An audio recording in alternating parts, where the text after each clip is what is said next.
Let's cross to the UK. Joining us is finance entrepreneur and geopolitics expert, Dr. Roger Girob. Roger, it's great to speak with you. There's just 3 weeks to go until Brits head to the polls and decide who will be the next Prime Minister. And Reform UK party leader has released this campaign video. Nigel Farage has had building rubble thrown at him on the campaign trail in South Yorkshire. Yeah, well, there we are. So if you go to university, this is what they teach you. Not to have an open debate and disagree, but to shout down. This is so symptomatic of where we are with our politics in this country. Actually, it's terrible. A new YouGov poll shows that Nigel Farage's Reform UK party is trailing just 1 point behind the Tories, and the poll places Labor at 38%, Tories at 18% and Reform UK at 17%. Roger, how has Nigel Farage been able to gain so much momentum in just a short period of time? I think that the momentum was there. It was building up tremendously. As people were getting more and more frustrated, I guess is the word I want to use, with Mr. Sunak and Sir Keir Starmer. They're just so bland and boring and stupid and empty and irritating. People just are sick of them and all of the politicians. And they wanted Nigel. A lot of people wanted Nigel, and he hesitated and then made up his mind to come back. So that brought a real groundswell with him. That's number one. But that's, kind of cosmetic, Gabriella. I think more importantly, number two is that what he and Reform are saying makes a hell of a lot more sense than what any of the other parties are saying. And people are starting to pay attention and listen to that. Whether it will get them anywhere because of the tremendous voter apathy, will people still turn out at the polls? Who knows?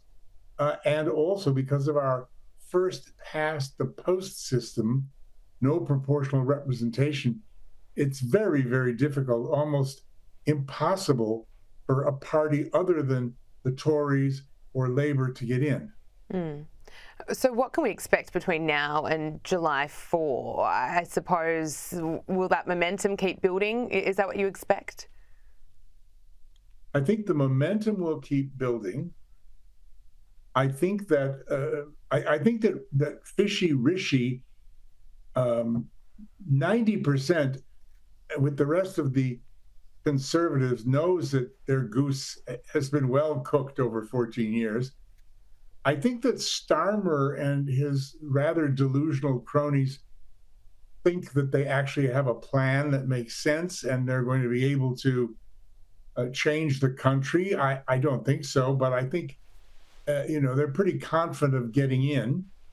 I think that Reform could surprise everybody and take a lot of seats. But then there's an old political saying, which is something always happens at the last moment that's completely unexpected. I don't know what that will be, but it changes things. So we need to keep our eye out for that. But yeah, I think we'll see 3 weeks of frenzied campaign and momentum and more shouting, more and more noise, more and more promises, tax cuts, which aren't really tax cuts. I mean, anything in the world they can think of that might make the voters happy, which they should have said 14 years ago, they will throw out there now, both sides. And what will it produce? Nobody knows. It looks like probably a Labour victory or a hung parliament, but who knows? What does this movement behind Nigel Farage say about Donald Trump and his chances in November? Well, I mean, Trump is going strong, and we've got tomorrow to see if the rumors that have been going around for 3 months, not over here or with you, but mainly in the States, that Biden is going to stand down for ill health reasons tomorrow, June 13th, we'll see if that happens. And he's supposed to be replaced by Gavin Newsom, the highly divisive left-leaning governor of California. Will that happen? Won't that happen? Who knows? It's been a very strong rumor that everybody's been talking about. But I think, that won't affect Trump. Newsom can give Trump a run for his money, but I don't think he can beat him. So I think that Nigel will do his job. Reform will get some seats. They won't be a force to reckon with, perhaps. And then Nigel will go off and help Trump. But Nigel, I think, is doing this for the election after this. He wants to build reform into a replacement for the Conservative Party. Mm. Okay, well, we'll wait and see if those rumours are true. What would that do to the Democrats and their chances if Joe Biden was to stand down?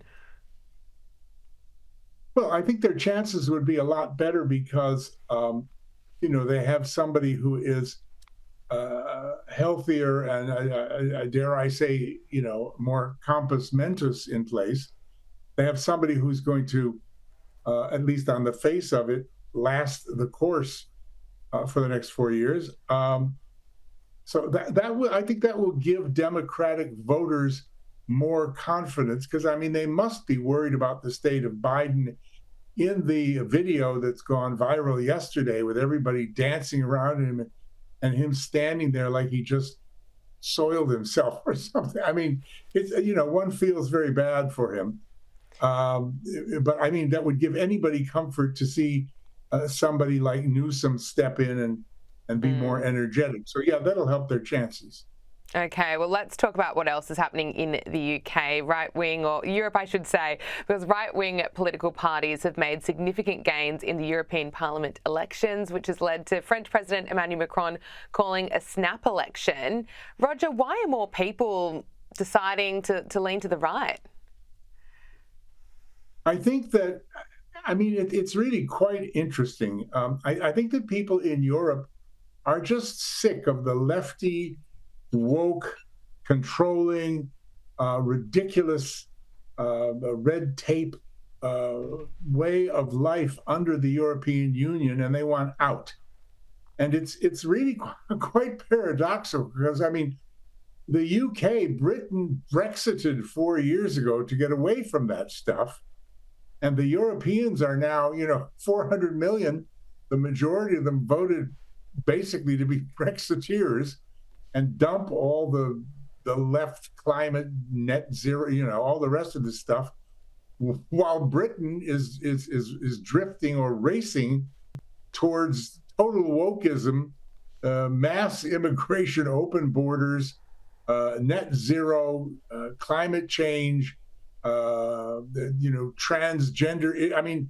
Whatever the Labour people can think of to make themselves popular, it's going the other way. It's just that, as we say in Britain, there's naught so queer as folk. It's amazing.